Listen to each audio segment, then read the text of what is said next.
వాళ్ళందరికీ 3,000 రూపాయలు నెల నెలా ఇస్తామని చెప్పి సంవత్సరానికి 36,000 పిల్లలకి ఇస్తామని చెప్పి ఏకంగా వాళ్ళకి ఇవ్వకుండా బడ్జెట్లో వాటికి సంబంధించిన ప్రతిపాదనలు ఏవి చేయకుండా ఏకంగా ఇన్ని లక్షల ఉద్యోగాలు ఇచ్చేసాము అని చెప్పి 4 లక్షల ఉద్యోగాలను గవర్నర్ గారి ప్రసంగంలో చెప్పిచ్చేస్తారు. సోషో ఎకనామిక్ సర్వే రిలీజ్ చేసి 27,07,752 ఉద్యోగాలు ఇప్పటికే ఇచ్చేసాము అని చెప్పి చెప్తా ఉన్నారు. ఇంత దారుణంగా చంద్రబాబు నాయుడు అనే వ్యక్తి నిరుద్యోగులకు మరి పిల్లలకు ప్రతి ఒక్కరికి నేరుడు సంవత్సరం ప్రతి పిల్లాడికి 36,000 రూపాయలు ఇప్పటికే ఎగనామం పెట్టాడు, మోసం చేశాడు. ఈ సంవత్సరం బడ్జెట్లో కూడా మరో 36,000 పిల్లలకు మోసం చేసి ఎగనామం పెడతా ఉన్నాడు.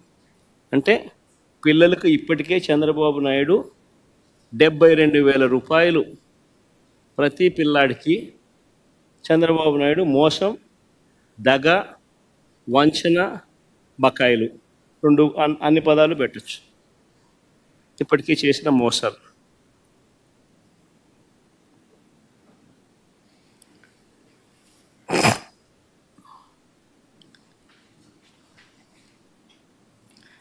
ఈరోజు పరిస్థితి ఏమిటి అని చెప్పి చూస్తే నిరుద్యోగ వృత్తి లేదు, అటు ఉద్యోగము లేదు. ఉన్న ఉద్యోగాలన్నింటినీ వర్షపెట్టి ఊడబెరికే కార్యక్రమాలు జరుగుతూ ఉన్నాయి. ఇవి కనిపిస్తూ ఉన్న సత్యాలు.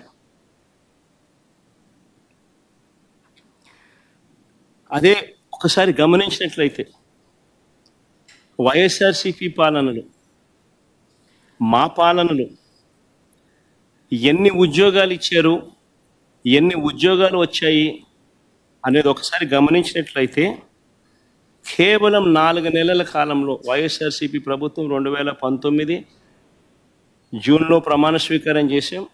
అక్టోబర్ కల్లా గాంధీ జయంతి కల్లా ఏకంగా 130,000 ఉద్యోగాలు గ్రామ వార్డు సచివాలయాలలో మన పిల్లలు పనిచేస్తూ కనిపించేట్టుగా చేశాం. 4 నెలల కాలంలోనే ఏకంగా మరో 2,66,000 వాలంటీర్ల ఉద్యోగాలు అక్టోబర్ 2 గాంధీ జయంతి నాటికి, అంటే మా ప్రభుత్వం ఏర్పడిన 4 నెలల కాలంలోనే రిక్రూట్ చేశాం. ఎవరు కాదనలేని సత్యాలు ఇవన్నీ. యాప్కాస్ ద్వారా మరో 1,00,000 ఉద్యోగాలు, యాప్కాస్ ద్వారా కరెక్ట్గా చెప్పాలంటే 96,000 ఉద్యోగాలు యాప్కాస్ ద్వారా కల్పించడం జరిగింది. యాప్కాస్లో పే స్లిప్పులతో సహా చెప్పగలుగుతాం ఎవరికి ఉద్యోగాలు ఇస్తున్నామని. నేను చెప్పిన ప్రతి నెంబరు కూడా పే స్లిప్స్తో సహా, ఆధార్ కార్డ్ నెంబర్తో సహా చెప్పగలుగుతాం. గ్రామ సచివాలయాల్లో పనిచేస్తా ఉన్న పిల్లలైతేనేమి, 130,000 పైచిలుకు పిల్లలైతేనేమి, 2,66,000 వాలంటీర్లు అయితేనేమి, యాప్కాస్లో పనిచేస్తూ ఉన్న 96,000 మంది పిల్లలైతేనేమి, ఆర్టీసీ విలీనం ద్వారా 58,000 మంది ఆర్టీసీ ఎంప్లాయీస్కి రెగ్యులరైజ్ చేస్తూ వాళ్ళందరికీ తోడుగా ఉండే కార్యక్రమం అయితేనేమి,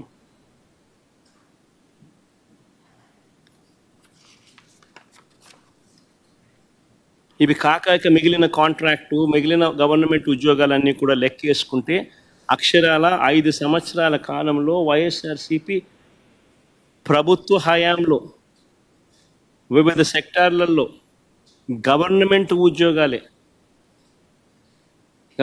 ఉద్యోగాలు అని అంటే గవర్నమెంట్ ఉద్యోగాలు, అవుట్సోర్సింగ్, కాంట్రాక్టు అన్ని గవర్నమెంట్ పరానికి సంబంధించినవి 6,31,310 మందిని వైఎస్ఆర్సీపీ హయాంలో ఉద్యోగాలు ఇచ్చారు.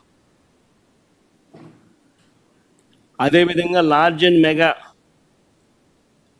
అండ్ మెగా సెక్టార్లో వీళ్ళు ఇచ్చిన సోషో ఎకనామిక్ సర్వే రిపోర్ట్లు మొట్టమొదట బడ్జెట్ ప్రవేశపెట్టేటప్పుడు, ఇది మా సోషో ఎకనామిక్ సర్వే రిపోర్ట్ కాదు, వీళ్ళ గవర్నమెంట్ వచ్చిన తర్వాత వీళ్ళ మొట్టమొదటి బడ్జెట్తో పాటు 2023-24 సంబంధించి వీళ్ళు ప్రవేశపెట్టిన సోషో ఎకనామిక్ సర్వే,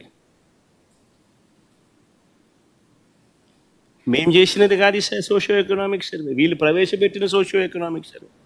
వీళ్ళ ప్రకారమే లార్జ్ అండ్ మెగా ఇండస్ట్రీస్లో 102,000 ఉద్యోగాలు ఇవ్వడం జరిగింది. ఎంఎస్ఎంఈ సెక్టార్లో ఈ వైఎస్ఆర్సీపీ హయాంలో 2019 నుంచి 2024 మధ్యలో ఏకంగా 32,79,970 ఉద్యోగాలు ఇచ్చారు. 32,79,770 ఉద్యోగాలు ఎంఎస్ఎంఈ సెక్టార్లో ఆ 5 సంవత్సరాల్లో ఇవ్వడం జరిగింది. మొత్తంగా వైఎస్ఆర్సీపీ 5 సంవత్సరాల పాలనలో అటు గవర్నమెంట్ ఉద్యోగాలు అయితేనేమి, లార్జ్ అండ్ మెగా ఇండస్ట్రీస్లో అయితేనేమి, ఎంఎస్ఎంఈ సెక్టార్స్లో అయితేనేమి, మొత్తానికి ఆ 5 సంవత్సరాలలో 40 లక్షల పైసలకు ఉద్యోగాలు ఇచ్చినట్టుగా ఆధార్ కార్డ్ నెంబర్లతో సహా చెప్పగలిగే పరిస్థితిలో ఉంది. సోషో ఎకనామిక్ సర్వేలో నేను చూపించే సోషో ఎకనామిక్ సర్వే మా ప్రభుత్వంలో మేం చేసినది కాదు. చంద్రబాబు నాయుడు అధికారంలోకి వచ్చినాక తాను మొట్టమొదటి బడ్జెట్ ప్రవేశపెట్టేటప్పుడు తాను రిలీజ్ చేసిన సోషో ఎకనామిక్ సర్వే, తన హయాంలో రిలీజ్ చేసిన సోషో ఎకనామిక్ సర్వే.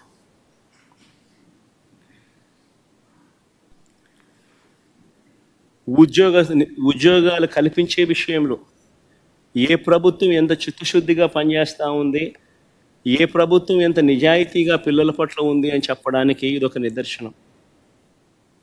వీళ్ళు ఒకవైపున ఉద్యోగాలు క్రియేట్ చేయకపోగా మరోవైపున పారిశ్రామికవేత్తలను బెదరగొట్టి పంపిస్తూ ఉన్నారు. కడపలో స్టీల్ ఫ్యాక్టరీ పెట్టడానికి ముందుకు వచ్చిన సజ్జన్ జిందాల్ని బెదరగొట్టి పంపించాడు. అరబిందో సంస్థను వీళ్ళే బెదిరించి పంపించేసే కార్యక్రమం చేస్తూ ఉన్నారు. వీళ్ళ హయాంలో పారిశ్రామికవేత్తలు ముందుకు వచ్చి పరిశ్రమలు పెట్టడానికి భయపడే పరిస్థితులకి రాష్ట్రాన్ని తయారు చేశారు. మరోవైపున చూస్తే ఉద్యోగాలు ఒకవైపున రాకపోగా మరోవైపున నిరుద్యోగులకు ఇవ్వాల్సిన నిరుద్యోగ భృతి 3,000 రూపాయలు ప్రతి నెల ఇస్తానన్నాడు. ప్రతి నిరుద్యోగికి ఈరోజు ఈ 2 బడ్జెట్ల పుణ్యాన ఏకంగా నేరేడు సంవత్సరం 36,000 రూపాయలు, ఈ సంవత్సరం మరో 36,000 రూపాయలు, 72,000 రూపాయలు ప్రతి నిరుద్యోగికి బాకీ పడ్డాడు. ఎగరగొట్టాడు, ఎగనామం పెట్టాడు. ఇంకొక హామీ చూద్దాం.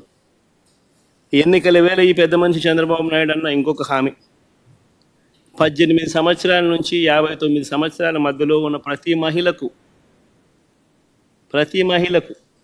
18 to 60 లోపు ఉన్న ప్రతి మహిళకు 18 సంవత్సరాల నుంచి 60 ఏళ్ళ దాకా ప్రతి మహిళకు నెలకు 1,500 రూపాయలు, అంటే సంవత్సరానికి 18,000 ఇస్తానన్నాడు. ప్రతి ఇంటికి నీకు 18,000, నీకు 18,000, నీకు 18,000 అని చెప్పాడు. ఇంటికి వెళ్ళి ప్రచారం చేస్తూ ఆడబిడ్డ నిధి అని చెప్పి ఒక పేరు కూడా, బ్రహ్మాండమైన పేరు కూడా పెట్టాడు. నేను అడుగుతా ఉన్నాను, ఇప్పుడు ఓటర్ లిస్ట్ మన కళ్ళ ఎదుటే ఉంది. మొన్ననే ఓటింగ్ అయిపోయింది. 2,07,00,000 మంది మహిళా ఓటర్లు ఓటు వేశారు అని చెప్పి మన కళ్ళ ఎదుటే కనిపిస్తూ ఉంది. ఆధార్ కార్డ్ నెంబర్లతో సహా డీటెయిల్స్ అన్నీ మన కళ్ళ ఎదుటే కనిపిస్తూ ఉన్నాయి. ఓటర్ లిస్టులు ఎలాగో ఉన్నాయి. వీళ్ళంతా 18 సంవత్సరాలు నిండిన వయసు వాళ్ళే, అందుకనే వీళ్ళంతా ఓటర్లు అయ్యారు. మరి 2,07,00,000 మంది ఓటర్లలో 60 ఏళ్ళు పైచిలకు నిండిన వాళ్ళను తీసేస్తే 1,80,00,000 మంది మిగులుతారు దాదాపుగా.